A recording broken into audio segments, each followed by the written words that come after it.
Here we have a range, and we have worked through the understanding of how to create a range and what that range means for our purposes of analyzing and making meaning and presenting results from a collection of data. So we have made a range here, and our next job or our next responsibility in this process is to actually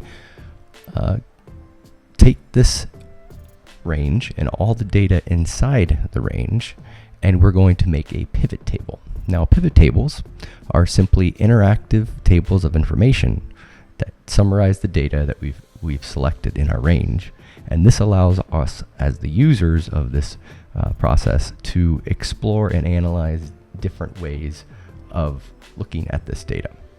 And then from there, we can then create visuals, and we can create presentation materials to help explain and support the conclusions that we find. And so, to do this, I've selected the range already in a previous video, and now we're going to come up here to Insert. As you can see right here, we're going to come up to Insert, and once you've clicked Insert, you can see the Pivot Table option. So select the Pivot Table option, and it's going to only select or only manage the data that we've selected in our range. So I'm going to click Pivot Table, and we're going to go ahead and put this on a new sheet, and the sheets are down here so that it keeps it clean for the main data, or the starting data will stay clean. So we hit Create, and so now we have a new spreadsheet down here, Pivot Table 1, and then we can start sort of playing around and figuring out how we can put these variables and the data that they represent into a meaningful visual, and then we can then take that summary here on this sheet and then create our visuals. So we want to start out with rows. Rows will help us identify the different X and Y, Z axis on our graphs and our visuals.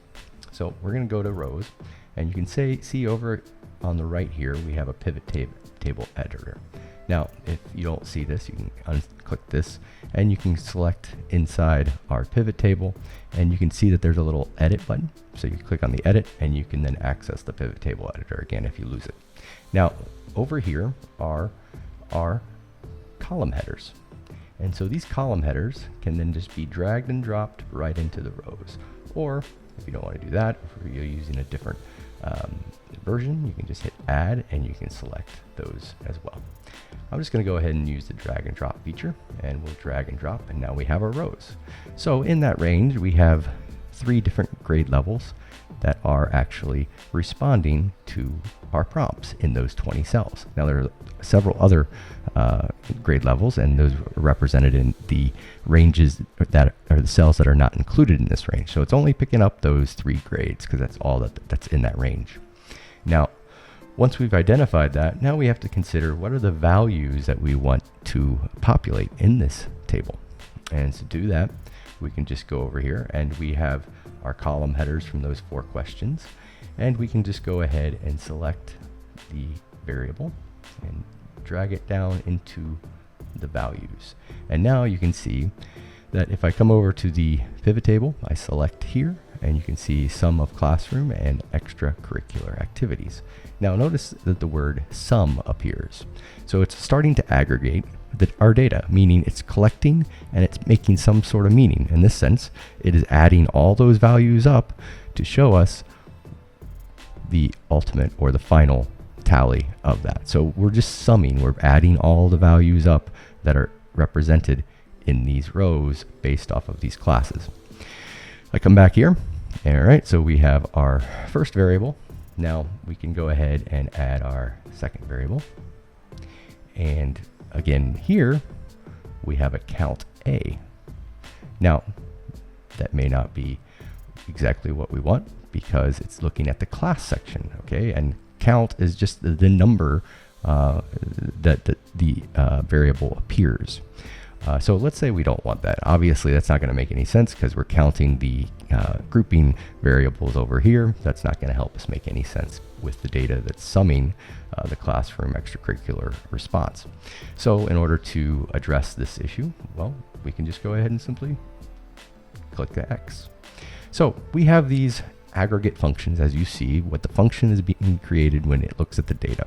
So we have the sum, we have the count A, and if I come down here, you can see that we have sum, count A, count, just use count A for now, average, so it averages the numbers that are appearing, max, minimum, and these are other maybe not so readily used or not so regularly used other aggregate functions here.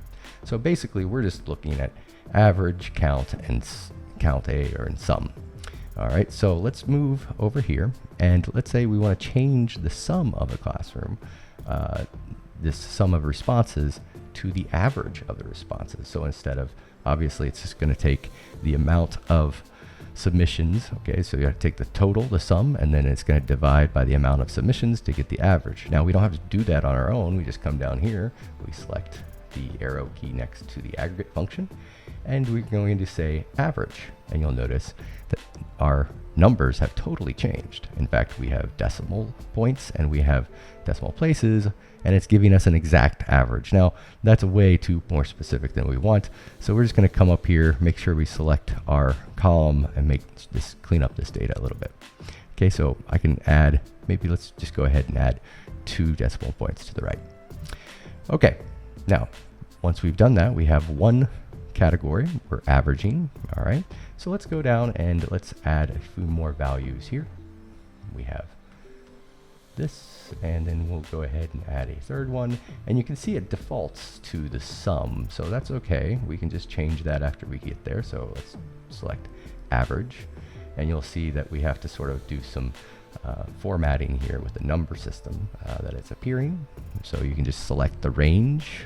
So we can just say C to E, and then we can minimize or reduce the amount of decimal points that are showing to the right of the decimal.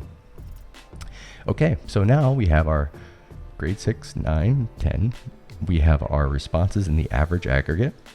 And then down below, you can see we have actually the grand total. So it's averaging the totals for this as well. If we don't want to see that, we can just come over here to the rows, the variable that we put in, the grouping variable, and we can just unclick that and not show the totals. That's up to you and your purposes as you play with the pivot table. All right, so this is how we create a pivot table.